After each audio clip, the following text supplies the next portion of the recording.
Odio il Natale. Francesco, sono lo spirito del Natale passato. Come in Charles Dickens? Assolutamente no. I diritti di canto di Natale sono della Disney. Oggi riceverai la visita di 3 spettri che ti aiuteranno ad apprezzare di più la musica di Natale. Io ti parlerò della musica di Natale del passato. Seguimi.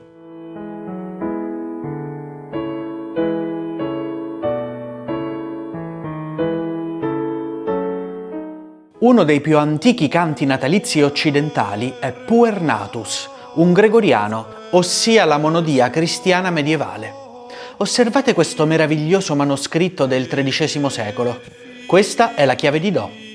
Notate che il canto inizia con un intervallo ascendente molto ampio per il gregoriano e questo slancio melodico rappresenta una sorta di annuncio solenne, l'annuncio della nascita di Gesù. Puer natus es nobis,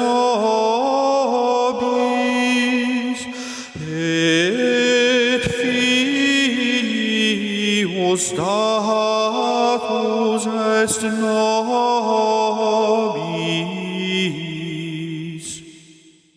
Nel canto gregoriano questo numero romano iniziale rappresenta il modo di riferimento del brano. Ma che cos'è un modo?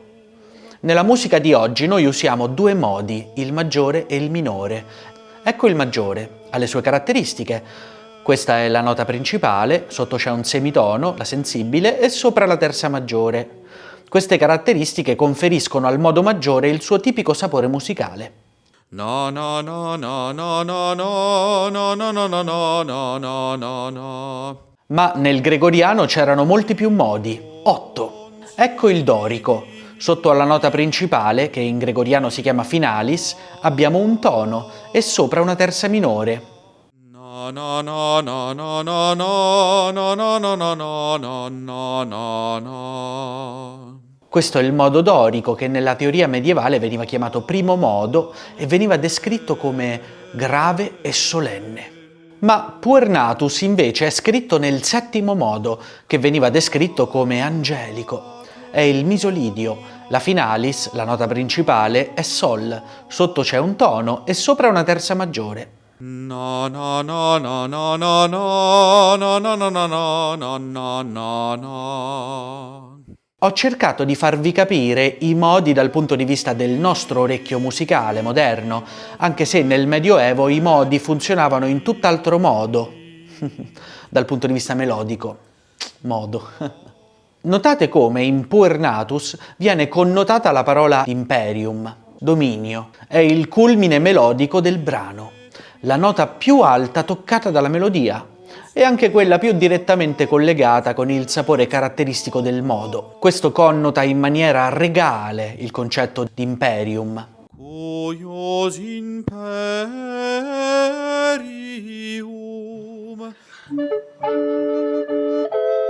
Nel Medioevo i canti natalizi erano molto popolari in Inghilterra, venivano cantati in strada da gruppi di fedeli, una tradizione che arriva fino ad oggi. Questo è il Trinity Carol Roll, il più antico manoscritto di musica polifonica inglese. Fu compilato nel 400 e contiene 13 canti natalizi inglesi della fine del Medioevo. Noel sing we both all and son, now Rex Pacificus is come. Dal gregoriano dell'anno 1000 siamo passati alla polifonia del 300, una polifonia molto arcaica, ancora a 2 voci, quello che nel Medioevo si chiamava organum. Notate le sonorità tipicamente trecentesche, come questo finale in cui una sesta maggiore risolve su un intervallo di ottava. Pacificus is come. Questa è la famosa cadenza alla Landini, che prende il nome dal compositore italiano del Trecento Francesco Landini. Ma anche queste quinte parallele, intervalli che più avanti nel Rinascimento maturo saranno considerati da evitare, le quinte parallele ricorrono frequentemente e conferiscono alla musica di questo periodo questo sapore tipicamente arcaico e medievale. And with his body has brought to bliss both all and song. Eppure il Natale ancora non mi piace. Ah! Sono il fantasma del Natale presente. Ma sei identico a me? Sì, perché sono quello del presente. Quindi mi mostrerai la musica del presente? No, ti parlerò della musica barocca, ora stai zitto.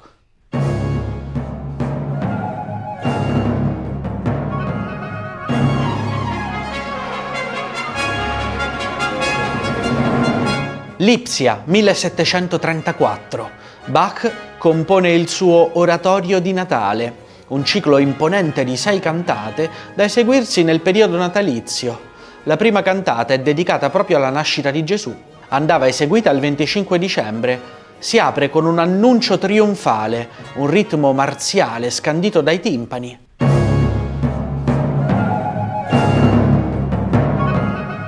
E poi un trionfo di trombe, mentre i violini suonano spaziando in poche battute lungo tutta l'estensione dell'orchestra. Il tutto trasmette un senso di grandiosità.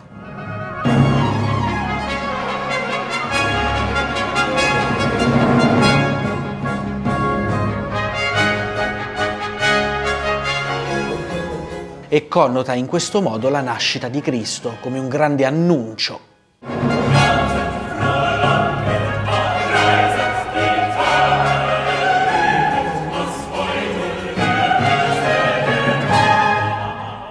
Ora potrebbe sembrarvi strano, ma Bach questa musica dell'oratorio di Natale l'aveva ripresa da un lavoro precedente, come un regalo di Natale riciclato.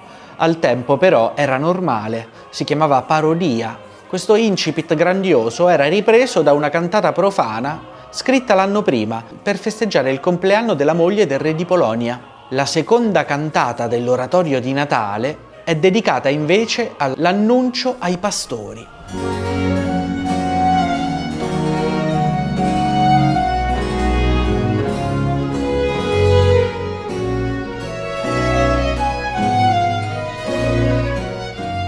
Nella retorica barocca, quando la musica intendeva rappresentare il mondo dei pastori, utilizzava dei meccanismi retorici definiti e ricorrenti, come la presenza di strumenti pastorali, i flauti, l'oboe d'amore e l'oboe da caccia. L'oboe richiamava infatti le ciaramelle, gli strumenti dei pastori, che erano tutti a doppia ancia, esattamente come l'oboe. La musica evoca la pace della vita campestre,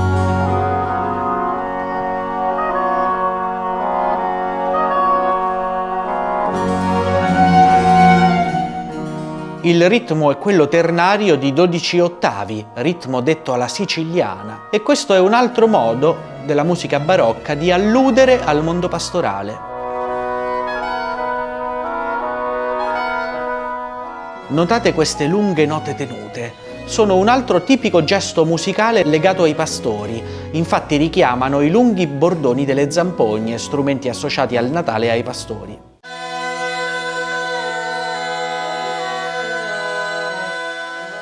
Questi elementi vengono usati da tutti i grandi compositori barocchi nelle loro composizioni pastorali, da Vivaldi a Handel, tanto che queste consuetudini attraverseranno tutta la storia della musica e le ritroviamo ancora nella musica del Novecento. Prendiamo per esempio la Lauda per la Natività del Signore di Respighi del 1930. Notate il ritmo di siciliana, la presenza di flauti e oboe e le lunghe note tenute.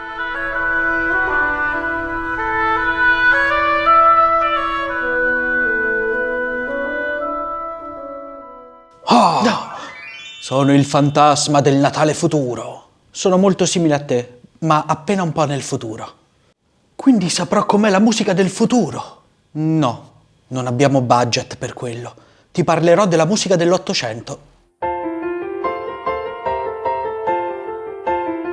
Tutta la bellezza e la magia del Natale si ritrova in un'opera poco conosciuta di Franz Liszt, Weihnachtsbaum, l'albero di Natale, una raccolta pianistica intima, semplice, cameristica. Pensate che la prima esecuzione avvenne nella notte di Natale del 1881 a Roma, nella camera d'albergo della nipote di Liszt, Daniela. È il Natale dell'Ottocento, un Natale intimo, borghese, casalingo, con l'albero, col presepe, molto simile al nostro, tranne per il fatto che c'erano dei personaggi strani tipo Gelindo. Avete mai sentito parlare di Gelindo? È un classico del presepe dell'Ottocento. È il pastorello Gelindo, è famoso, vero? Liszt cita grandi classici della tradizione musicale, come il canto In dulci jubilo.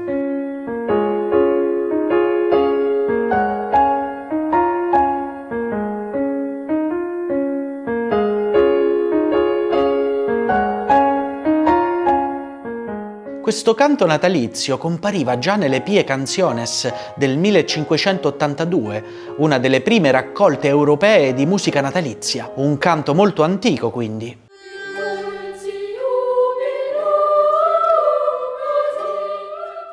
Liszt con la mano sinistra accenna al tipico ritmo ternario della siciliana che abbiamo già notato nella musica barocca, simbolo di uno stilema musicale che continua la sua tradizione anche nell'Ottocento. Sentite che atmosfera natalizia.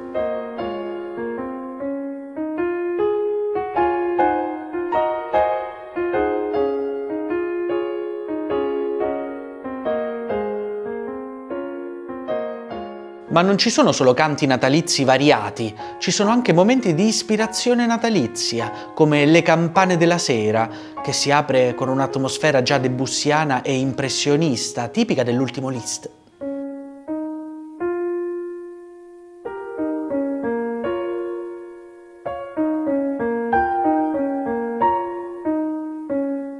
E poi in questa atmosfera serale sospesa risuonano in lontananza le campane, rappresentati da questi intervalli regolari e ripetuti.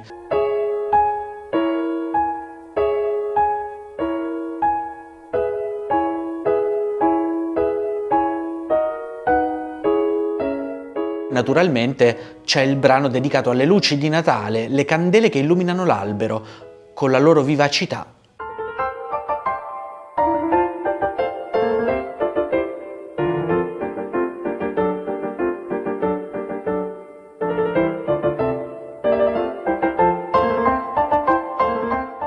E infine queste fiammelle tremolanti si spengono lentamente, una ad una, alla fine del brano.